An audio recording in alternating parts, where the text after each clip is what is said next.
meeting to order. We'll start with the Pledge of Allegiance. I pledge allegiance to the flag of the United States of America and to the republic for which it stands, one nation, under God, indivisible, with liberty and justice for all.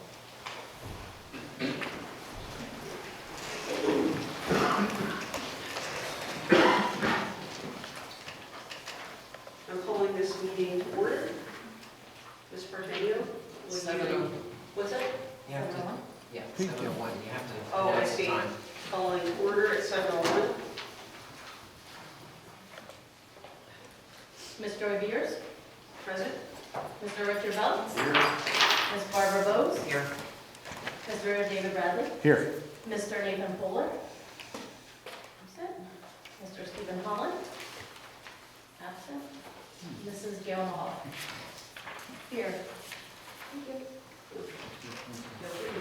You have to put those out. No, I guess not. I wasn't sure, so we To reiterate, I think everyone knows the purpose of this special meeting is to discuss, interview, and appoint two candidates to fill the board member vacancies.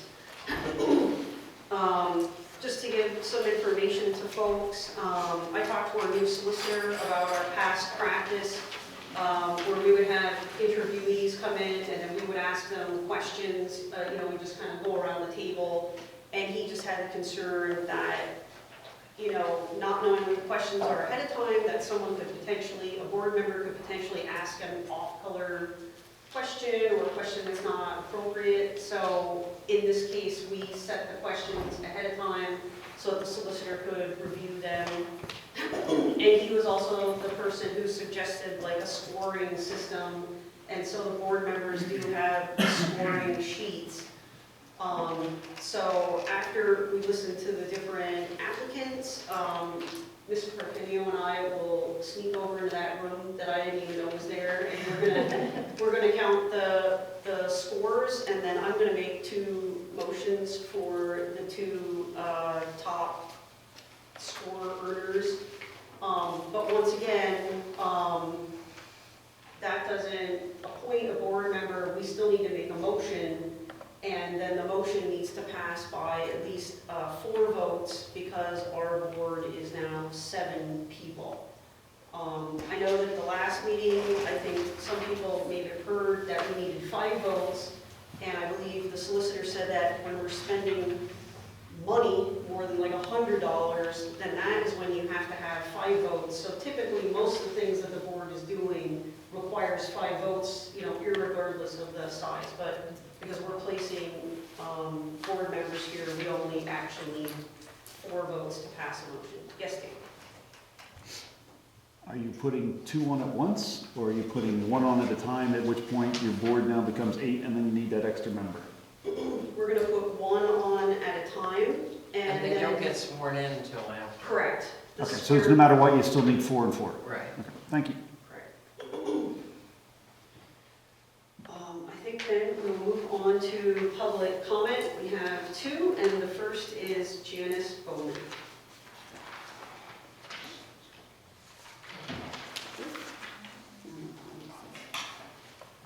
I'm not saying all this, it's just something I need.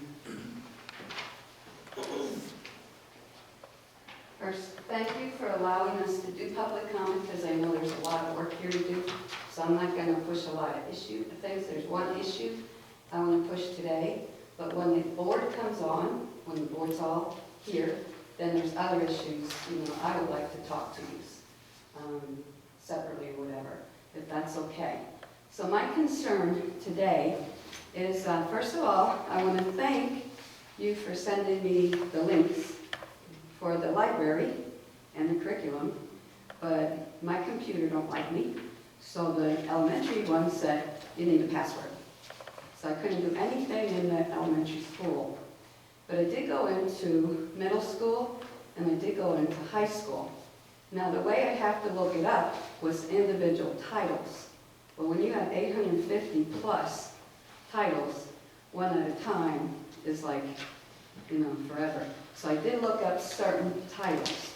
And what I will need is an actual list of the books, so we can compare it easier.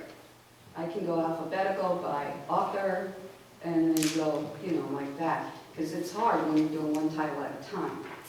There are books in your library that I did find, and some, since elementary, I don't have the list. I can only tell you what I was going by from 2011, 2014, when I was going against the sex standards that were from the FOSE, which is your sex standards. I was doing that in 2014. And in fact, this is a book that I actually wrote, and I will pull it out there to any parent that wants it, because this is the history behind the Common Core and the sex standards. So you will see how it got started, who's connected. So this I offered anybody. You want this book? Call, let me know, and I'll email it to you, free of charge. Now, what happened was I had talked to your representative, Dave Bradley, and a couple others, and I asked you to go into the library, because for some reason I can't go in. Okay? So Dave did go in for me, and I want to thank you for going in.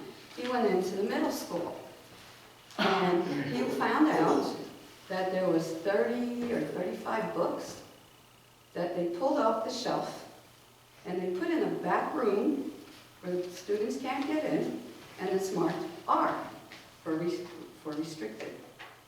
And he was told, and I'll let him verify this, that the parents have to sign a slip for the student to be reading those books. Well, some of those books are curriculums. They're attached to the curriculums. Under social emotional learning, under that is critical race theory, under that is 3 R's, rights, respect, and responsibility. You will see some of those books, money-wise, tied into that grant. So my concern is, I have now proven we have X-rated. R to me is a movie, is X-rated. The books are X-rated, movies are R. That little room back there is not an R-rated room. It's an adult bookshop. We now have adult bookshops in the library at the middle school. Now, is it in the high school, elementary? I don't know. But the books in there are just as graphic. When I was fighting this in 2011-14, there was soft porn. This is one of them. This is actually the first edition. Your second edition is terrible, it's worse. Now, parents don't know exactly what is being taught. I think they need to start going in every library and do an audit. That's what I'm requesting for use. Sorry, I don't use the word use. But an audit of the libraries. The parents should be the ones and to look into that, and taxpayers, along with school board members, to see what's there. Because this is, some of the books, let me tell you, are child sex with adults. Now, I looked up the law. It's 20 years in jail and a $5,000 fine. That's for an adult bookstore that puts those items in the store. Now we have them in our schools. How do we get them there? The federal government. The federal government through the grants. Your grants have these books tied to it. And what does the federal government do? They tell you as a board, students are mandated to be here, every student. You as a school board have to have a balanced budget. You as a school board have to do surveys, which are attached to data, which goes through the state, local, state, federal, international. That's where all your children's information is going. I'm not going to talk a lot on that now, but that's federally funded. If you do not follow these federal guidelines, you will be taken to court. Go look up in the computer. Texas is fighting these books, the governor, Governor Abbott. Of course, personally, I think he's a rhino doing it to get elected, but it's working. And Tyler School District is now being sued by the federal government because of taking these books out of the schools. So any school, be it you if you decide to do it, which I'm hoping you are serious about protecting the children, getting the child sex stuff, the bestiality, all this other stuff, cannibalism. Jeffrey Dahmer, friend of Jeffrey Dahmer, is not a good school class. Do you want to learn how to kill people after having sex with them and cooking them? Is that really what we're teaching? Really? I have a problem. And somebody said that's anatomy and physiology here. It's not. It's cannibalism. The other thing is there's just a couple of curriculums. Now, I'm not talking school, library. Curriculums, 9th grade. And it's done by Advocates for Youth, which is connected to Planned Parenthood. They have a curriculum where 9th graders have to play act like they're either gay or transgender. Now we're going to do a play showing us if we want to have sex with you. So you and me, we're going to play act sex. How are we going to do it? Do we want to do it? And this is play acting. I'm asking you, as a new board, to seriously, and new board members, are you serious enough to protect your children? Because you need to do an audit of the curriculum, of the library, and you got to be able to stand up to the federal government, because they will try to do everything they can. But I think all of us here that are against this would fight with you. And I think we need to sue them. How can they tell us to break a federal law? And the last thing I will say, when I was in the Army, trained as a nurse, I took an oath. My oath said that if I follow a commander that gave me a bad order, like I should kill all the youths, and I do it, I'm going to court, not the commander, because I followed a bad order. So I am giving you a challenge, and I hope that you come on board and we look at these books, and let's stop putting the kids through what they're going through. Suicide rates are up. 6 years old to 12 years old. Second highest death rate. Second highest. We have 3-year-olds to 17 doing murder. Why? Because they're being... 4th grader, Texas, got arrested for kissing a girl in the parking lot, or the playground. Got perp charges. Why? Because they learned it in school. So I'm hoping that you don't just sit on the board and because the administration or somebody says you can't go into school, you can't check this out. You got to call a parent a terrorist because they're bringing you information. I'm praying that you stand up to the federal government because you are all new and I have a lot of hope in you. But if not, I'm going to chew you out. So thank you. Thank you, guys. Mr. Cleaver, can you comment on how there's an alternate room outside the library and how that works? It's the way that currently is it's the teacher workspace that's there, and so the folks, when they come to get checked out, they check it out, and as you said, there was an hour for, like a recommended, so the parent would have to be notified that the student, and we have to know that the parent has to notify us that that's the parent. Right, and no children are being required to read these books as part of their curriculum. No, This it is not. entirely It's a choice. It's not part of. Discretionary. It's part of. It's not part of any curriculum. As far as the requirements. Okay, great. Next public comment, Dave Bradley. When I looked at the school curriculum, speaking of what you were just talking about, it did not show all the books that were required under the curriculum in our website. That's probably be published. Okay. Thank you. The Board of School Directors is comprised of 9 individuals. Each takes an oath of office. Today you'll be hearing that oath. The oath is pretty simple and even easier to honor if the government respects the community. There's very little means to effectively enforce the oath of office between the elections. Believe me, I tried. But anyway, when evil people seek power, they appear to prey on the public and take advantage of the lack of enforcement of these laws when the government is the one acting in defiance of the law. the machine that collects and disperses $40 million each year, was found to have entrenched a political cabal. Laws were ignored, and the oath was ignored, and the community was drenched in debt, corruption, and waste. The same community was inexplicably gathered to sing praise on their holy alma mater that failed to protect students and save the community. Even worse, it would chastise those seeking to apply the rule of law and those seeking justice under the law. The oath is this. Hopefully you guys get to swear it in. I solemnly swear or affirm that I will support, obey, and defend the Constitution of the United States and the Constitution of this Commonwealth, and I will discharge the duties of my office with fidelity. Pretty simple. Especially when you look at the word fidelity and what it's responsible to do. Blindly trusting or rubber stamping things is not acting with fidelity in your personal matters, therefore it should not be acting with fidelity in government matters. As a director, I'm part of the government.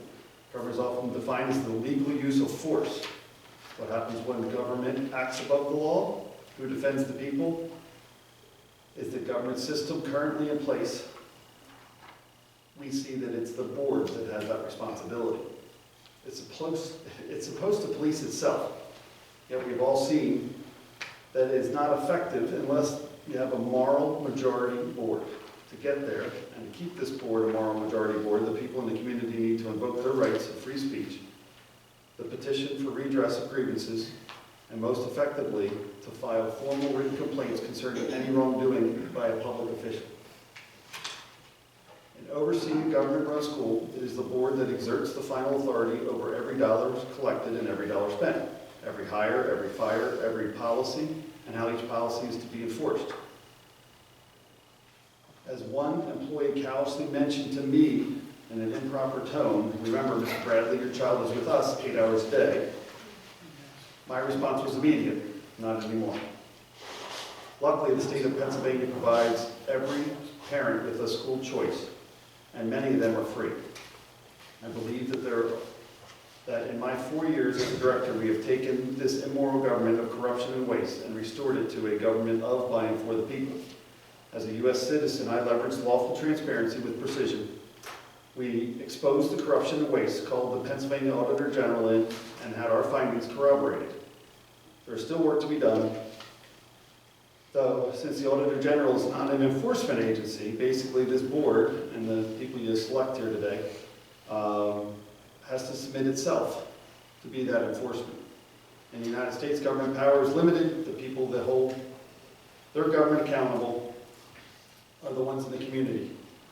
It is regrettable, but there is little to no enforcement of government officials. The Pennsylvania School Codes, even as UCC law, and every state law codifies little to no enforcement process when government agencies break the law. As regrettable, we saw trouble and consternation that occurs when a community member tries, or any one person tries to act with fortitude and will honor their oath of office and take on immoral actions when they acted above the law, and whose actions were simply immoral. When the actions of the government fly in the face of common sense, logic, and reason, the people need to speak up. Luckily today, 2 new directors will fill the seats of this board, take an oath of office, and act to the benefit of the people they serve. I will end with this. I'm presenting the board, press, and public with a list of the documented actions, many of which were corroborated by the Pennsylvania Auditor General and other agencies. These are actions that were taken by past board of directors in a government-run school. My list alleging the immoral actions taken by the Lehigh Area School District government during my time watching as public servants, acting as government, all that needs to be properly investigated. There's 30 instances, 31 actually, sorry, we added in the certificate of occupancy, and the proposed fixes to those policies. I've only been on a moral board for 1 month. We got a lot of them done, but the rest I'm going to give to the board and let them publish it so that the next board can hopefully use it as a guideline to correct some of the past actions. Thank you. Okay. Dave, I will scan this and share with other board members. Thank you. It should also go to the press and public as part of the next board meeting. Thank you. Okay, moving along, section 2, board vacancies. We will now move into the interview process. Before we get started, I'll remind board members that you're given a scoring sheet. Obviously, there's no score for the prerequisite questions, but the 3 interview questions, and please choose 1, 2, or 3. The concept would be, 2 is sort of a mediocre response, 3 you feel very strongly that it's a good response, and 1 that you do not like the response. So 3 would be positive, 1 would be towards the negative. We heard first from April Walker. Ms. Portenio moved her to the top of the list because April has another engagement. Just for the interview, people being interviewed, all the board members have copies of your resumes, and so if you see them going through paper, chances are they're reviewing your resume regarding questions and the information you presented. So I just wanted to let you know, don't take it as a sign of any disrespect. It looks like someone's going through paper. April, did you wish me to ask the questions to prompt you, or are you fine? It's okay, I can. Okay, great. Okay. So, yes, I am over the age of 18. Only by a little. How long have you been a resident of the district? 22 years. Are you employed by the district or do business with the district? No. So the first question, how do I feel about the school district? How do I feel that the school district can improve the academic achievement of students and professional development of the staff? First and foremost, I would suggest that we hear from our teachers on this particular topic. I believe that they could offer excellent insight as they are in the trenches every day, and for that I give them so much credit and respect. I believe it would be beneficial to enlist the wisdom of retired teachers as well as more senior educators, and really develop an open dialogue in order to come to a resolution.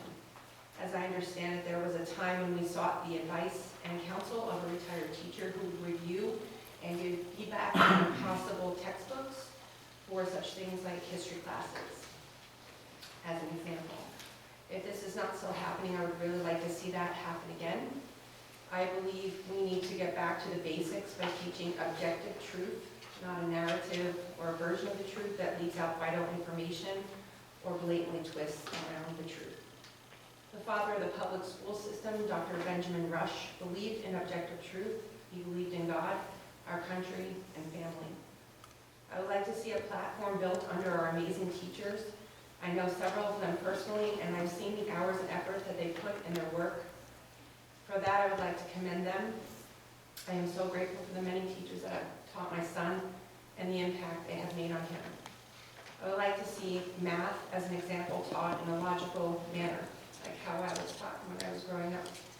I'm embarrassed to say, despite having 2 degrees, and I don't say that in an arrogant or prideful manner, it's just a fact, that I, at about the 5th or 6th grade level, I could no longer help my son with his math because of the way that it was being taught.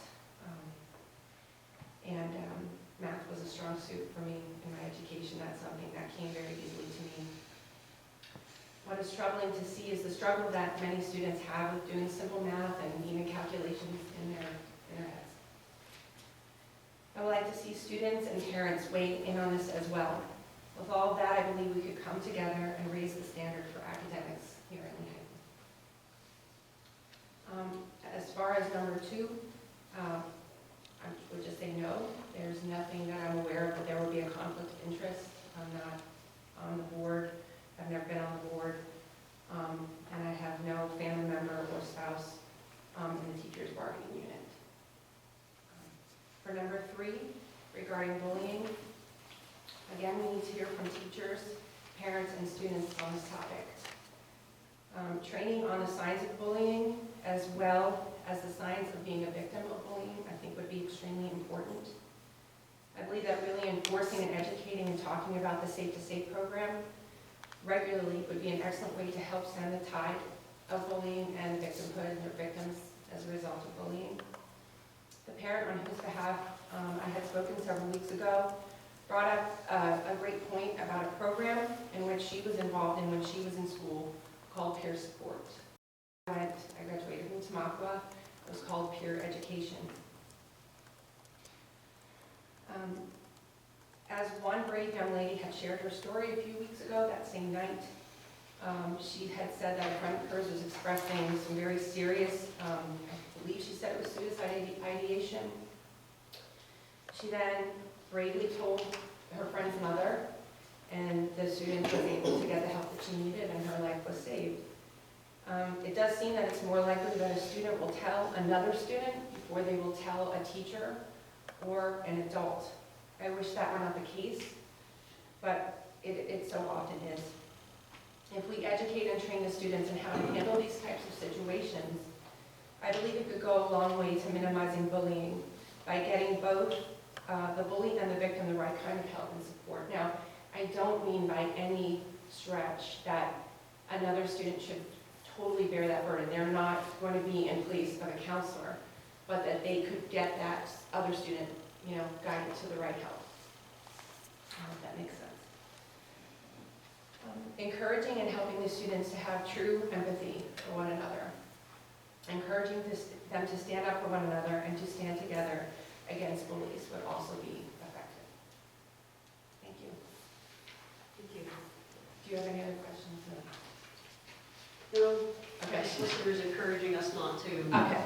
Joy, I have one for us on a procedural way. Our first question, and I know it was vetted by your solicitor somehow, but the question says, how long have you been a resident of the district?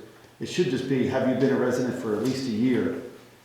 More so than, there's no That's weighted. true, that's true. All the requirement is a 1 year requirement. Okay. Okay, if you No wish, we can change it and just, I just want to make sure everybody realizes that the really. term of which you've been a resident of the district is irrelevant to the requirement of being a director. I Right. think we all understand that. It needs to only be a year. Yep, I think that's unfair leverage. Thank you.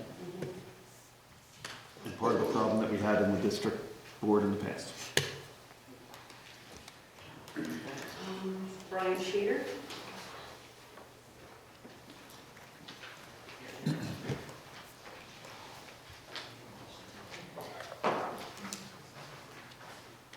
Evening, thank you for the opportunity to put my name in a ring for one of the vacant seats. So to answer the prerequisite questions, yes, I'm over the age of 18. I've been a resident for at least 1 year, been 11 years in the district, and I'm not currently employed by the district or do business with the district. So moving on to the other questions. And I appreciate the thoughtful questions that were put out here. I think they're very good questions. So for the first one, how do I feel the school district can improve the academic achievement of students and the professional development of staff? I just want to say before I answer any of these questions, obviously I cannot do anything alone. I think it has to be done as a board. But I think we need more focus on academic and professional development to be discussed during board meetings. I've been coming to board meetings for a long time, and I think sometimes we lose focus on that when we get into some heated discussions on some other things, and those discussions are important. But the one thing that I really don't hear is a lot of talk about the academic achievement or the professional development. We talk about some seminars that we're going to send some teachers to, or some honor roll students, honor society, great things there, but I think we can focus a little bit more during the board meeting on some of that. I'd like to see us provide as many resources as possible to not only students, but staff for their professional development. I'm a big believer in not reinventing the wheel, so I think it would be beneficial for our board to look at other successful districts when it comes to academics as well as staff professional development and see what they're doing. I mean, we did the same thing when we were looking at the health and safety plan. What is Tamaqua doing? What is Jim Thorpe doing? Let's look at some successful schools when it comes to academics and see if we can pick their brains on some ways that we can improve the academics for our school. I think we should continue to look for enrichment opportunities for students to continue their growth. And I think another great opportunity is to continue to look for real-life opportunities for our students to put into practice what they've learned and how it's going to transition into real world after graduation. I think a lot of times I see students coming out of school and may not be prepared for the real world, and I think we have a real opportunity here to help with some of that with academics. As far as question number 2, I do have no conflicts of interest. I would just like to say I also bring contract negotiating experience. If I were given the opportunity on the board, I have negotiated 6 union contracts during my career in human resources. And then on to question number 3 regarding bullying.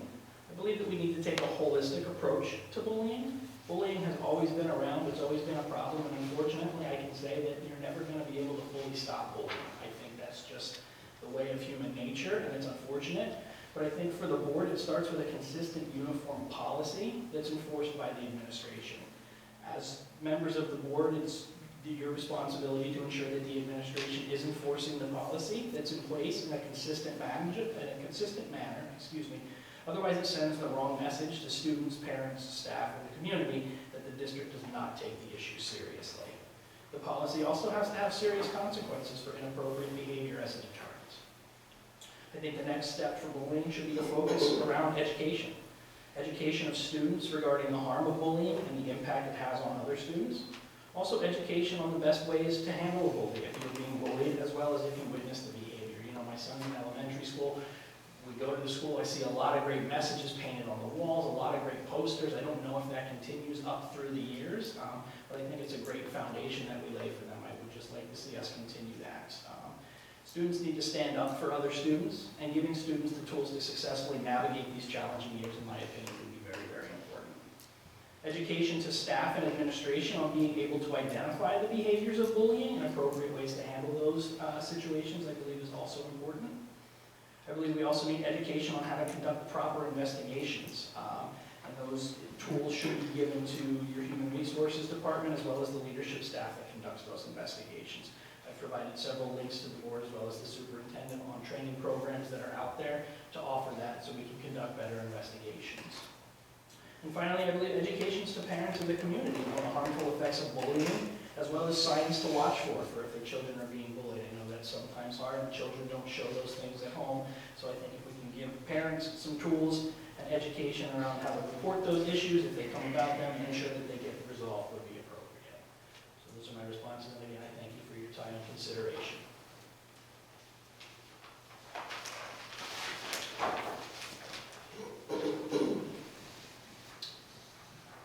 Next would be Dasha Zelrick.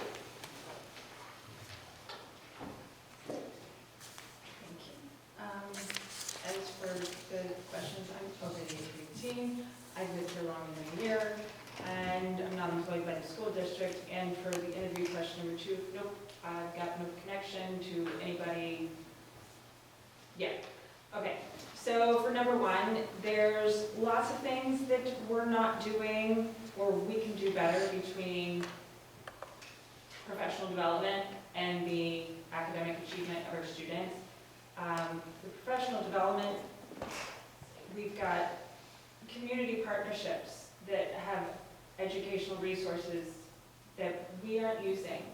There are plenty of people in our community, in this room even, that have experience that could benefit not only our staff, but as well as our students, to encourage them to achieve more, do more, whether it's for the students or whether it's the students in the classroom. Your strategies for addressing student anxiety.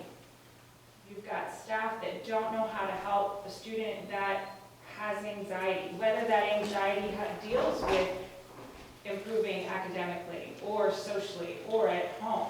How can we as staff members help them, and how as the students they can help each other?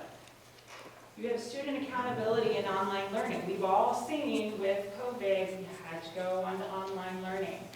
How can we help these students that aren't performing well online because we're not in the classroom? We're in the classroom right now, but there's always the chance that we could go back to online learning. Celebrating all the students, not just recognizing our football players or basketball players. You've got students that maybe at the beginning of the year, they weren't attending school every single day, and their attendance has improved. They weren't turning in their homework assignments. Now they're turning in more homework assignments, and as a result, their scores are going up. Are we acknowledging, are we celebrating that, however small achievement that is, it is a major achievement for some students. We need to educate and support the whole student. We aren't just in this building to educate students. Yes, that is our primary responsibility, but we also have a responsibility for the whole student, socially, academically, physically? What are we doing to support those students? Is that going to harm them in any way, shape, or form or not? Also, there's grants that are out there that we aren't going for. For example, the Rita and Larry 21st Century Community Learning Centers program. That's a program that you can apply for a grant that's awarded statewide and nationwide that goes towards after-school programs that start in the lower grades, which encourages academic achievement. Research shows that if they attend an after-school program, it encourages their educational growth. Can you repeat the name of that one? I was trying to write it down. Sure. It's the NITA, N-I-T-A, M, Lowey, L-O-W-E-Y, 21st Century Community Learning Centers program. 21st Century Learning? 21st Century Community Learning Program. Centers program. Thank you. You're welcome. And I have another one, but it kind of ties in with the bullying, so I'll just go into that. The culture for bullying, it's not just in the school, it starts at home as well. The school can only do so much. Kids learn this anywhere and everywhere, and it doesn't matter what time of year, years from now or years before, bullying is always going to be a problem. We need to figure out how we can address that, whether it is stronger consequences, peer review, anything that we can do to figure out what's causing this to begin with. Why are they doing this in the first place? If they're a repeat offender, why are they continuing to do it? What's going on that causes these kids to continue to do it? There's a great program, it's called the Watchdogs. And the DOGS is an abbreviated acronym for Dads of Great Students. They are community members who are dads that come into the school, they're volunteers, and they provide a positive role model for these students. We all see moms in school, that's what we do, but we have great dads in the community that can come in and be helping hands, a positive role model for these students, as well as some of the staff members. Examples need to come from the top down. It's not just the parents, but it's us here in the boardroom. It's administration. The kids need to see the example from us so that they know that's not okay, and we need to improve that. Thank you. Thank you.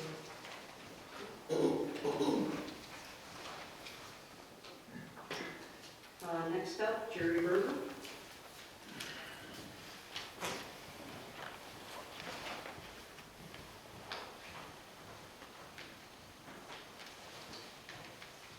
All right, hello to all yous. Yes, I'm over 18. I'm a resident here over a year, 52 years in fact. No, I'm not employed by the district or have any ties to the district. And I don't have any conflict of interest at all with the district. I may not be able to speak intelligently about some of these questions. Some of the other candidates seem to have quite a bit of education on this. My capacity as far as working has always been in the construction industry and that type of thing. So I've never been involved in education. How do you feel that you could help the school district and improve the academic achievement of students and the professional development of the staff? I would have to say that as a board member, I would want to be able to absorb as much information as I could on that and hear other options of other school districts that have good outcomes of children, of the kids' academic strides, and I guess introduce and adopt policies and give the tools to the staff and funding to help give them everything they need to produce a high achieved student, and also give the staff what they need to do the job. I don't think I can really add a whole lot more to that, because I don't have a lot of education with that on how to create that. But like I said, with time, with education, with listening on the board, you know, I would be able to speak more intelligently about that. As far as bullying goes, I feel that a peer and parent and school and you know, faculty involvement, and also more education literature given out to the students and to the, you know, on the school, like have it listed, or have it on walls and things like that, and have it be adopted all the time as being wrong and looked down upon. And you know, watching the social media, I would think that would probably help some, because I know there's a lot that goes on there. You know, I'm not saying you have to be a policeman on social media, but I'm sure other students, peers of these students that may be being bullied, would step up and say, hey, you know, this person's getting bullied. And then maybe a little more involvement with the guidance, the kid, that the students would be able to feel comfortable going to the guidance and talking to, you know, to other staff member, other faculty about it, teachers or whatever. You know, that's all I could think of with that. And also, I guess, also look at how other school districts are targeting that, and learn from some of their, you know, their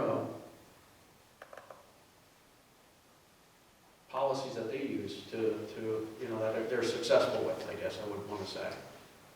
That's about all I have. Thank you very much. Thank you. Okay, can we ask questions on the resume or not?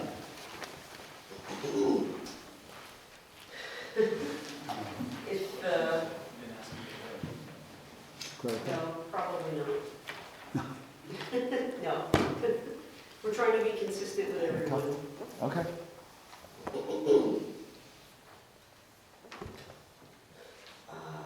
Janice Collins. Good evening, everybody. Since I didn't have a resume, did you want to know anything about me? I mean, what I've done with kids or anything, you know? If you want to give a verbal resume in lieu of a written one. Okay, well, I've raised up 3 daughters. They're grown, have grandkids now. While they were in school, I was Daisy, Girl Scout leader. That's for kindergartners for 1 year. I was room mom all through elementary and chaperones on field trips. I don't know what you call them these days. In high school, my daughters went to Rosemary High School. So for 5 years, when they were going through, I was a volunteer assistant cross-country coach. And then they all went off to college. I started volunteering at animal shelters. I did one in Washington State, one in Florida, for about 5 years each. Worked in the surgery department, dealt with the public. I was actually employed by one for 2 months till they could fill the position as far as making appointments for their mobile spay and neuter unit. Otherwise, I worked in surgery, assisted in there, and did foster puppies. And I was fortunate, I did not have to, you know, work for somebody else. We made it without me working. And we're both retired now. So that's been my background, and we've been here over a year. And as you can tell, I'm definitely over 18, and I'm not employed by the district. And number 2 is no. As far as improving academics, I would agree with getting the teachers and parents' input, maybe, because sometimes parents know how the child learns a little bit, you know, can add to the teacher's perspective, and I think teachers really probably have a good idea what works with kids and what doesn't. I think that I'm not familiar with what you guys do here. I don't know if you have a gifted program, if you have the low-end program, if you ability group at all. My kids have been through the gifted programs elsewhere and ability grouping, which seemed to work for them. I don't know if it works for everybody, but it also, what seemed to work for them was when they were in classes, the kids at times worked together and helped each other. And they didn't necessarily, teachers didn't necessarily pair them off, sometimes they paired them off. I am a proponent for, I don't know how much screen time the kids have in school, but I'm one for cutting down screen time because it does reprogram the wiring in your brain. You gotta admit, when you get these instant answers or instant, you know, you just type in the computer, it's there right now. It's kind of a hide in your brain. So they also need to learn because not everybody's gonna work with a computer, you know, when they grow up. And I don't know, I noticed that you guys use ESSER funds for to help students after school. You hire people to do that. Did I get that right? That's for learning loss. Learning loss? Okay, now what happens if little Susie here needs help after school? Do the teachers stay after? I mean, years ago, when my kids were in school, and I was in school a long time ago, the teachers would stay after for half an hour, whatever, if anybody needed help. Is that done here? We have enrichment programs throughout the day. The ESSER funding is learning loss for those students are recommended to stay. Some of them are done by teachers, some of them by paraprofessionals. Okay.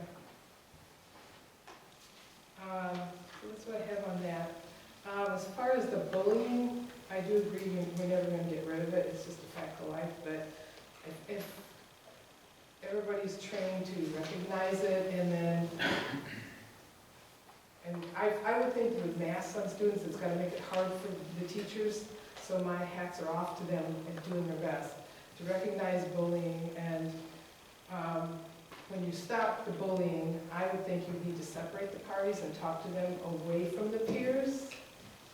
I just know that from dealing with that with my kids and with like when I did field trips and stuff, if they had a problem, they took them away from everybody else. So because embarrassing doesn't help. And I think the parents definitely need to be brought in. And in my opinion, if somebody doesn't stop, but this is my opinion on any bad behavior, maybe a parent needs to come and stay with them all day at school for a while. Maybe impossible, but it's just a thought. And I don't believe in any out-of-school suspensions because so many families, both parents work and they can't stay home, and so the student is unsupervised.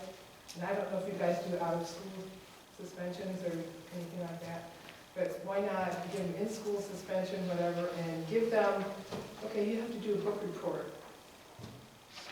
You know, it's due in 2 weeks or something. Give them a little bit extra, something like that to do. I'm one for wanting to keep them in school because they need it socially as well as for the academics. Thank you very much. Thank you.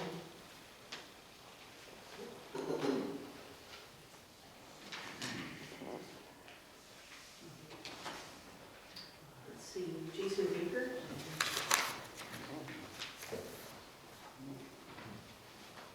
Good evening, everyone. Thank you for the opportunity for this evening. To go over the first question, yes, I am over the age of 18. I have resided in this area for more than 1 year, and I am not currently employed with the district or do any business with the district at all.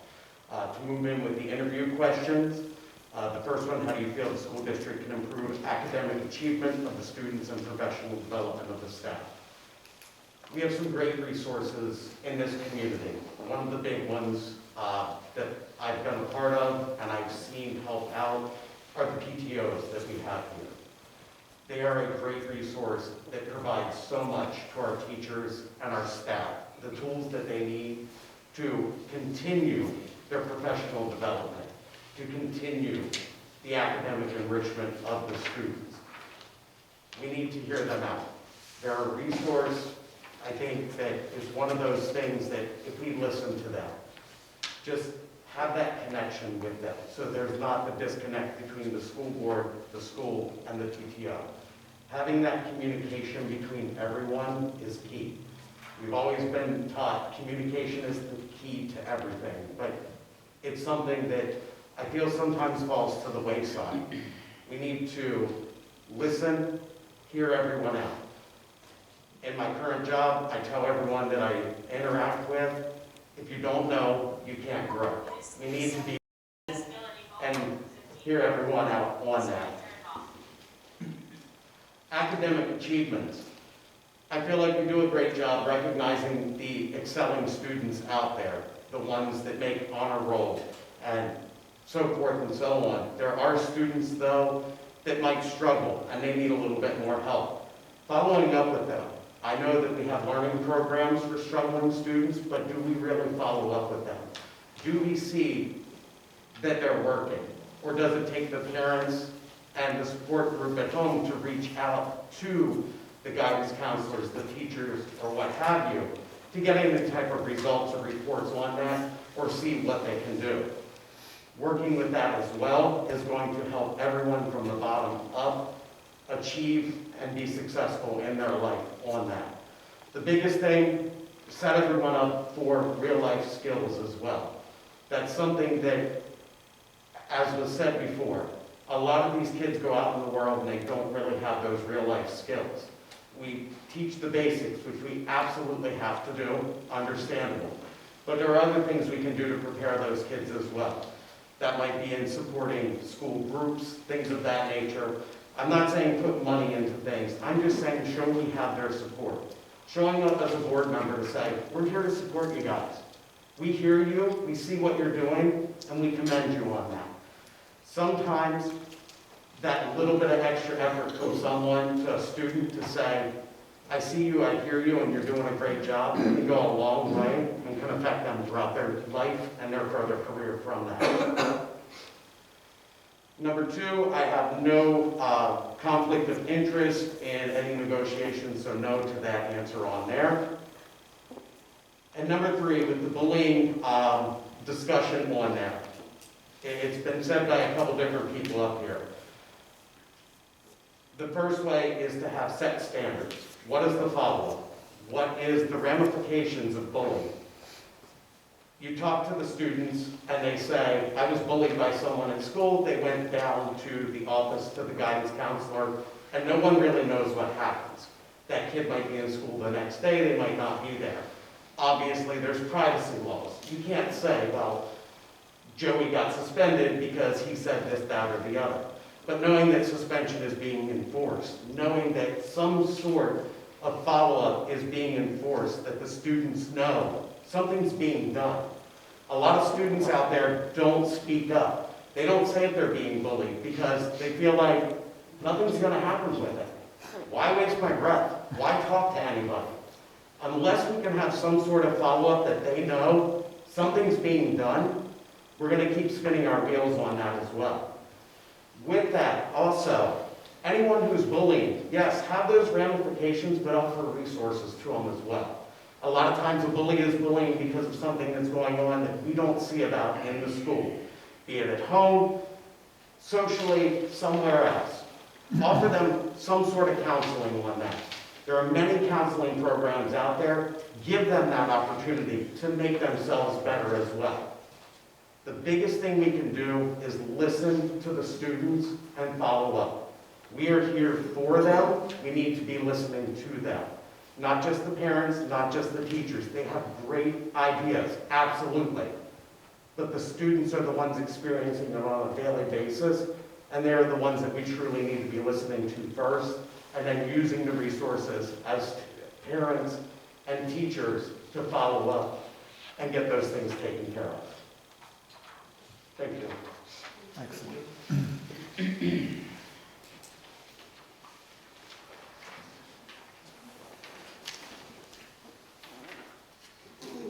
Jeremy Love.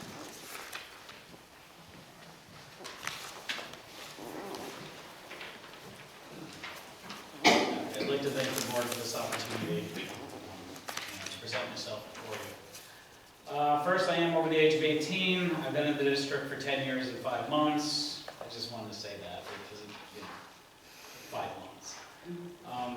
I am not employed by the district, and I do not do business with the district. The answer to the first question is by working together with the administration in a spirit of transparency, honesty, and the best interests of the students in mind. That's what we're here for. We're not here, we're here to bring it all together. The teachers, the students, the board, the taxpayer. We're here for all of that, not just for one group or another. We want to make sure our teachers feel safe enough to report any issues or to submit any ideas, which we as a board can attempt to work together to find the proper ways to attain the shared goal of a successful learning environment for all. Again, that's what we're here for. We're here to make sure that the kids learn, the teachers are safe to tell us if there's any issues, maybe to give them surveys, let them tell us what they think they need. I don't know if that's what the administration does now, but they give surveys to the parents, they give surveys to, the community. Why not give them to the teachers? Let them tell us what they need. They're the ones, as everybody has said, they're on the front line. They can tell us best.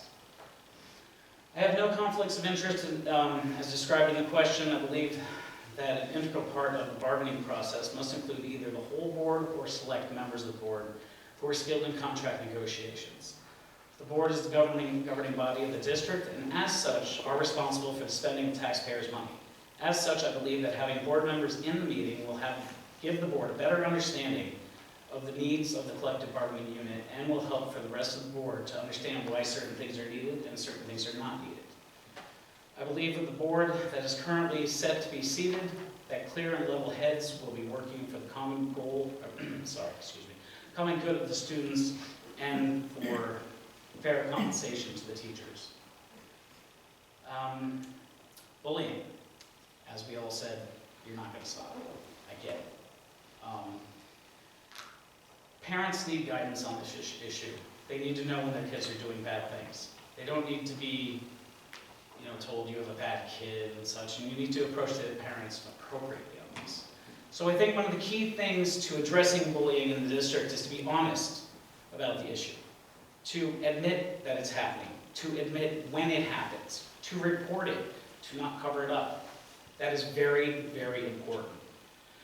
Because if nobody believes that there's something going on, nobody's going to help you address it. It's that simple. You can address any matter of bullying in a professional manner while considering the privacy of the bully and the bullied. Once a thorough investigation is conducted, the student's needs should be addressed. The bully should be given appropriate punishment, no matter what academic program, sport, or the social standing of their parents or relatives in Lehigh, basically, Lehigh School District. That should never be taken into account. It should be, did they do something wrong? Take care of the situation. That's it. Who cares if somebody's the mayor's son or something to that effect? Just an example. There should be no favoritism. That's basically the point. The same goes for a teacher accused of bullying. Complaints should be addressed as they come in, and both sides of the stories need to be heard. Again, keeping the privacy of the student and the teacher in mind. That's key. Privacy is key, because if a kid feels bullied and they go and they tell and the bullies find out, they're most likely going to get bullied elsewhere.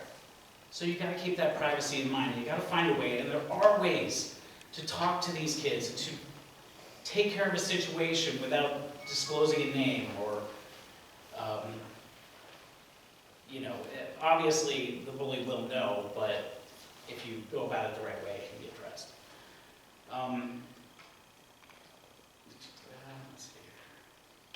And another avenue to reduce bullying, to make sure the teachers and the students have proper access to training so they can easily de-escalate any situation.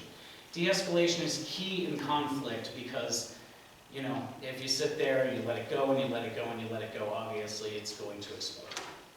If you can de-escalate the situation properly and at the right time before anybody is injured or hurt, it's key to ending a situation. It is also possible that educational assemblies can be held with students given by professionals who deal with bullying and its effects on children. My daughter actually is in the first grade here, and she's been dealing with a little bit of an issue first grader, calling her fat. She's in first grade. They're calling each other fat in first grade.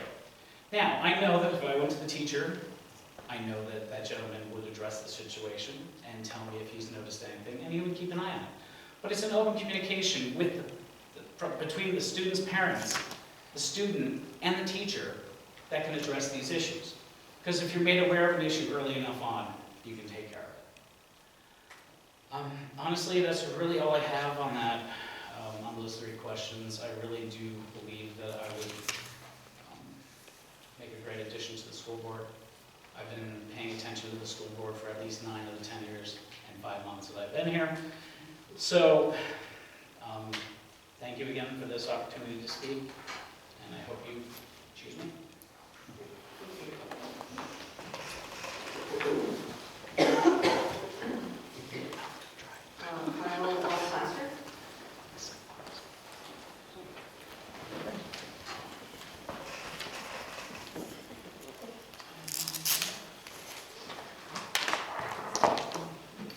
Good evening, thank you. To answer your first question, yes, I'm over the age of 18. I've been a resident of this district my entire life, and I am not employed or doing any business with this. I think one of the key things here for actually both questions 1 and 3 here, and I think a lot of candidates have brought this up, are resources for our teachers, for our students, for our parents. I don't believe that we have enough resources available at all times for them. From the learning and education end of it, students learn at different levels. Some students learn from just being talked to and lectured. Some students learn from just doing things, just being able to get in, do the work, and that's how they learn. From my time in school, I felt like the kids that learned from being lectured were the kids that did better, and they got more of the praise for it. Now, I haven't been in the school district as a student for 20 years now, so I would hope that a lot of that stuff has changed, but we have to give the teachers the resources and the ability to be able to see how a student needs to learn, what's going to be the best way to teach them, and give them those resources then to be able to learn that. Also, open communication with the parents, giving the parents resources on how they can help their student, their child. Giving them the ability to, know where they can go to find this information to be able to help their children at night and with their homework and learning and everything along those lines. Also, technology is a very big thing that we need to start using more with our education. I think that, my daughter's in kindergarten. I know she has technology classes now. So you see it coming in, but it's such a big part of everyone's lives anymore. And when you get out into the workforce, it's everywhere. You're using technology at all times. So why do we not use it more within the learning? For the second question, I'm not aware of any conflict of interest. I do not have any family member that's part of the teachers contract. I'm not part of any of the associations for the Pennsylvania State Education or the National Education Association. For your third question, for the bullying, I also believe that resources are something that are very important for our teachers, for our students, and for the parents. Having open communication with the school is big for parents to be able to discuss, but it's not only important for the parents, but it should be important for the students also. A lot of students are worried about ramifications for bringing up bullying. The popular kid in school is the one that's bullying me. Well, who's going to believe me? Are they going to believe me? Do I just ignore it? Do I let it go? And I think that's what builds up in a lot of them, and then it continues and it continues. They're afraid that if they come to somebody to tell them about this, that it's going to be found out. And like Mr. Gloss just said, they end up getting bullied more then, from maybe some other way, from the same. Our teachers are our front line, basically, for our students, right? They need to have the resources available to them to be able to understand or see bullying, even in the very beginning stages of it, and take action on it. Now, I'm not saying take action as in like hold a kid out of class, but I think that it needs to, whether it's speaking to the principal of the school or the guidance counselor, giving them the heads up that, I see this happening, maybe you want to talk to these students. Just educating the teachers on what they need to be looking for also. But it also it also goes to parents at home. We need to give them those resources to be able to say, you can talk to me about this, and then be able to feel comfortable enough to also go to the school and talk to the school. I think that the school board needs to set a very strict standards when it comes to bullying. I think that it needs to be followed throughout. Once again, like a few other candidates have said, privacy is a big thing. We saw with the situation that happened at Tomaco, everybody on Facebook is like, oh, we need to know what happened. You can't. You have to follow the rules of the law and also protect the student who was bullied and also the students that did the bullying. Because until you can do a full investigation into it, you don't know what's right or wrong. You only know what you've heard. And, I think that that's something that not only the school board, but also the administration has to be really good at and very understanding on how we can make that work.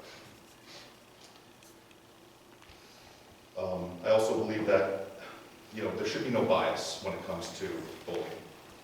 There should be no bias when it comes to education. It doesn't matter who you are, what you do, what sport you play, how smart you are, how good your grades are, who your parents are. Every student should be treated exactly the same. Whether it's, they're struggling in something, they're being bullied, they are the bully, they're doing well, they all need to be treated the same, because when you start treating students differently, that's when you start to have issues. Thank you for your time. Thank you.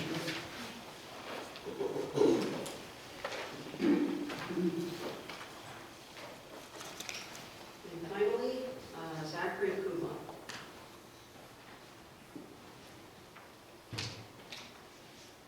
Hello, everybody. Yes, I'm over the age of 18. I've been a resident since 2016. Obviously, I'm new here. It's my third meeting here. I just want to improve my community, improve the education of the students, focus on STEM studies, try to get more funding for the district, make it one of the best places to live in Carbon County. I think we need to, in order to stem bullying, we need to hold the parents and teachers accountable.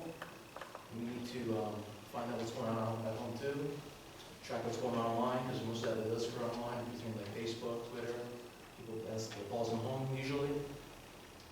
We need to create an inclusive environment for every student, focus on special education, find new ways of, being inclusive too.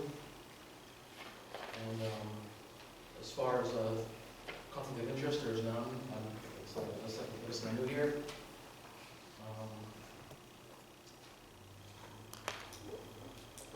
That's basically all I got.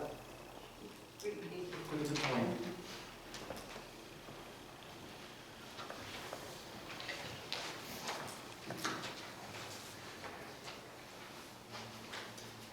Okay, we'll take a short recess. Lee and I will compile the scores. I haven't marked my page yet, I have to finish. Okay. Do you I'm wanna- voting now Go ahead. on what I wrote down.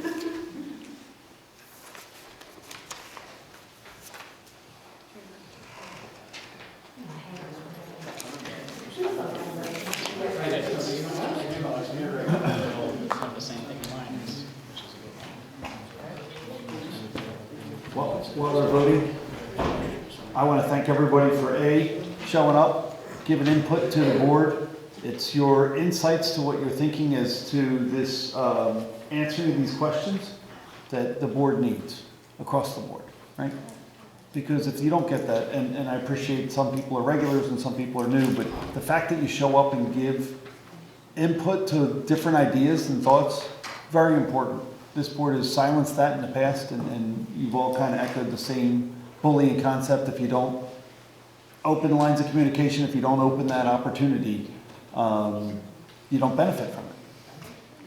And I want to overemphasize that this board has done that to the community, and we want to stop that as well. So thank you for bringing it up. And also the resources. I want to say thanks for the grant information. That's awesome. I don't know why we weren't doing that before, if we're not doing that before. I think there's a lot of grants, Steve. I don't know how, I think there's a lot of opportunities out yeah. there. It's a nationwide program that gets divided up between the state, and then this individual's education in the states can apply to the state, Okay. and then they award the grant. Who's ready? Strings are attached. I mean, there might be strings. So what? We're gonna find out what they are, Right. get evaluated. Well, no, and I then mean, go it's a from great there. idea, don't get me Right. wrong. Just always gotta look into the strings. Like the library stuff, we ended up with stuff in the library, federal grant. And one more thing that I heard rang very true and clear. The PTO used to get to sit on the board.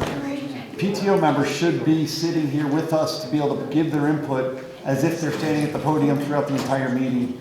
They're the ones that have the insight as to what's happening within the schools for our students, and the fact that that's being ignored as well. There's something else I wanted to say that former citizen, when you get an email, respond. We know you do. I was busy writing. But I'm saying, like, you know, have an open door policy. You have school emails, you can always check it at your leisure. Never accused of cheating. And address the things that need to be addressed, and at least acknowledge, you know, that you received their email. And the last thing is the lack of enforcement that has been occurring within this district has been atrocious.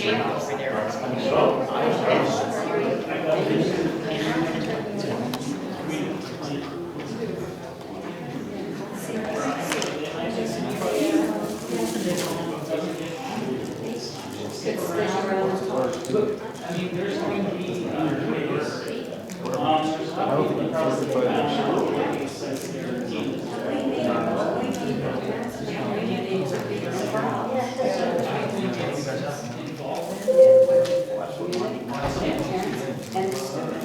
Why is there not a student interest? Yeah, I did. And in fact, say, you know, I'm good here. We're doing good here. This isn't what you know. This is what he said. Yeah, I'm having.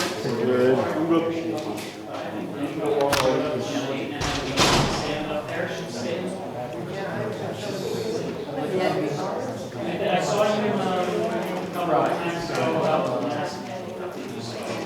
So I watched, I'm not here, but I watched it.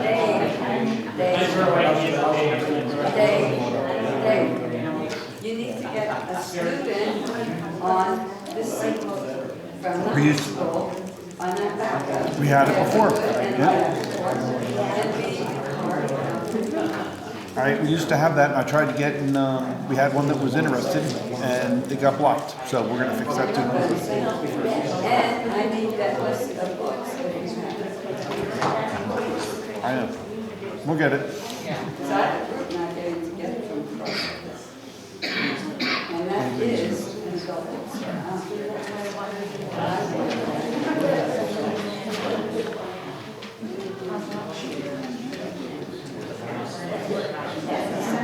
There's no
Right.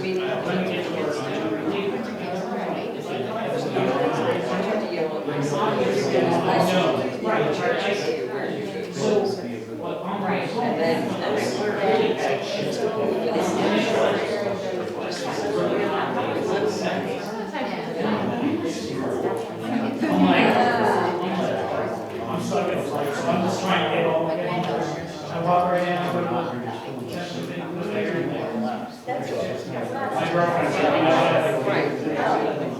I used to. So we went and got tested together, but it was so much, I mean, I know it can't be worse, I can't, I believe in it.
Very odd. How they word it.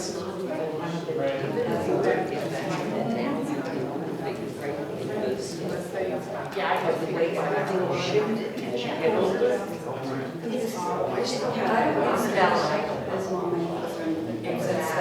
No, I don't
either.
Separate from all this, how long you worked at QVC?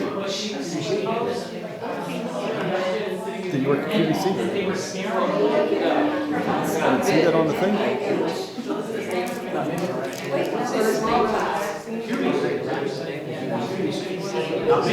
No, not you. We need name tag.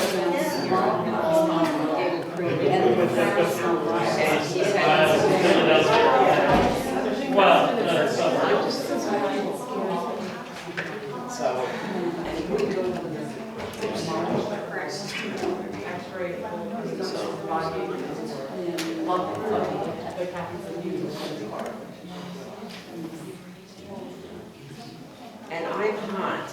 Did I hear you say you're freezing?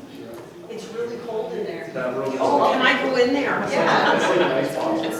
Yeah, it's a perfect place for a pool. Yeah, mine too. I hear it might be 10-50 every night.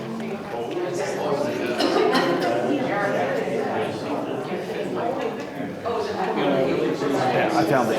Jason Baker. He worked at Chile. My bad.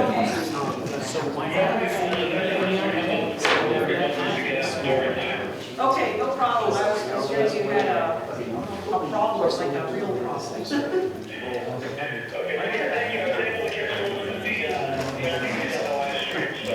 Oh, cool.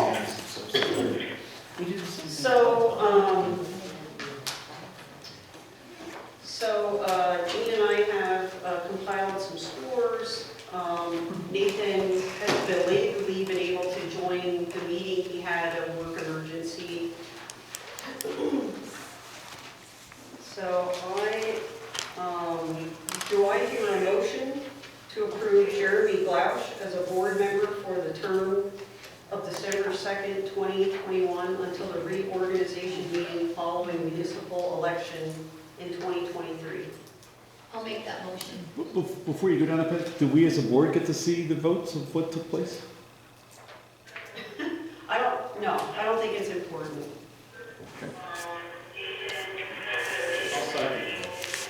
Okay, there's a first and a second.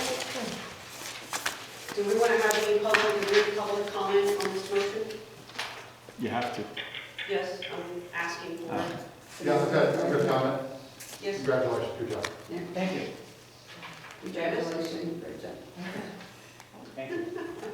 Okay, we didn't vote yet, so. Oh, sure say it, they didn't vote. Okay, can you take a roll call vote? Sure. Who seconded? Thank you.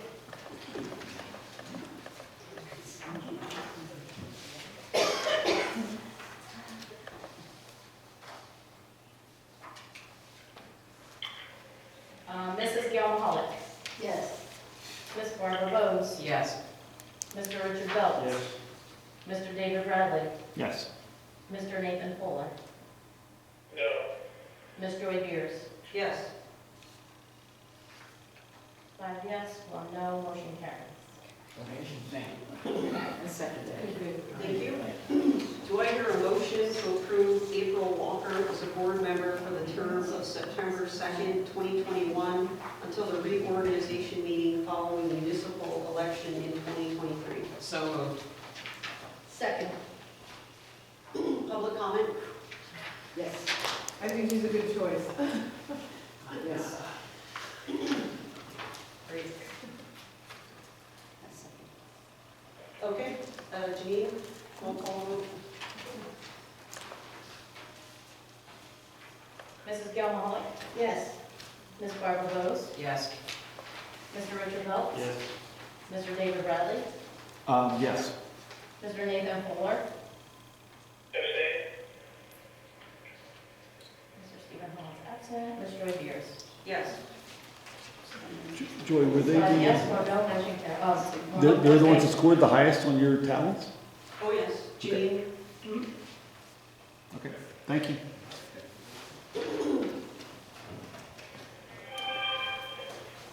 At this time, we will have the swearing in of the new board members.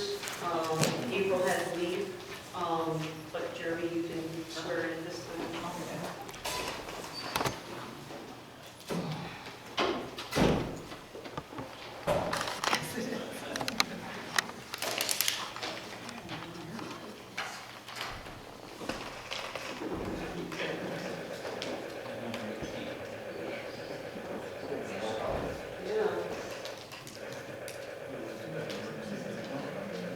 Nathan, are you in a chopper? Probably just keep that. Wow. I don't type nearly that fast. I have to hunt it down back. That's what happens when you break your finger when you're in typing class. Yeah, I came in.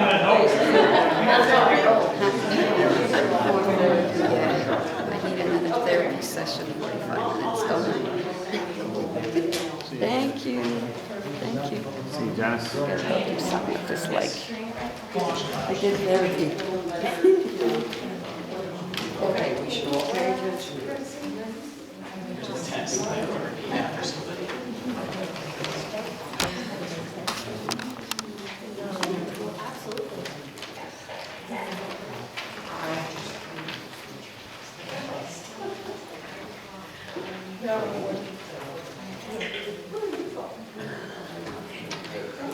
Yes.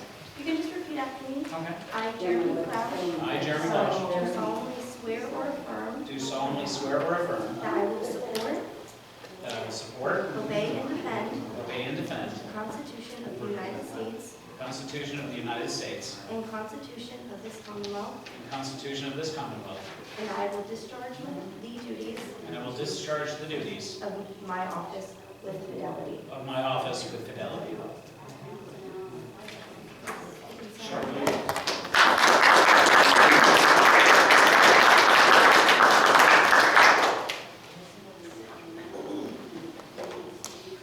All right, thank you. Thank you, everybody. May I make a statement really quick?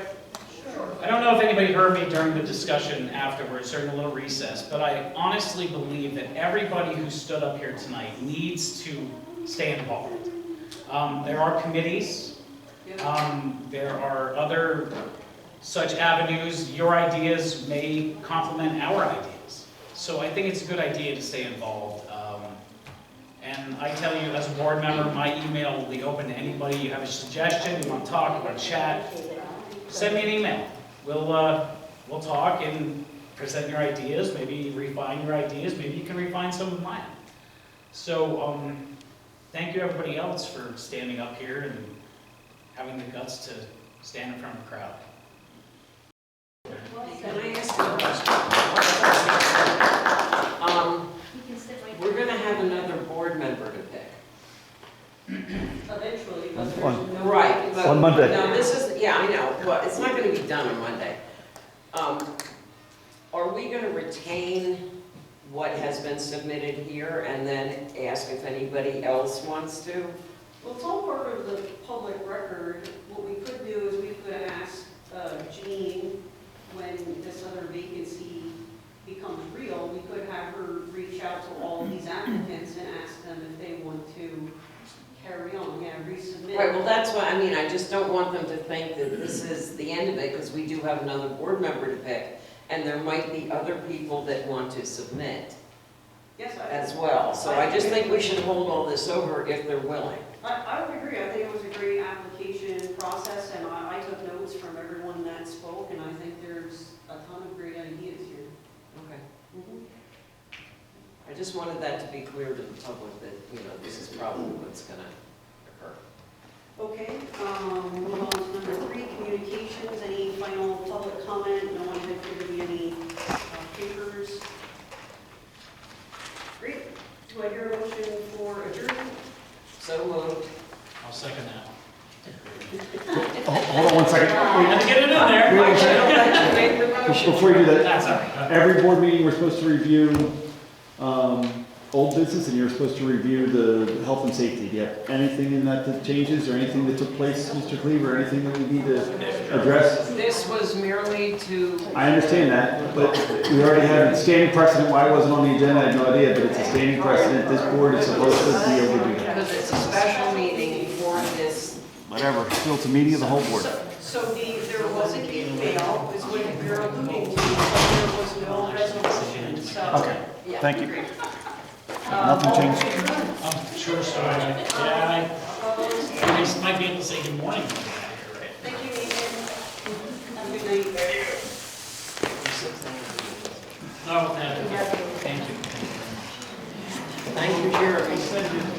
time. Oh, I have to do while you're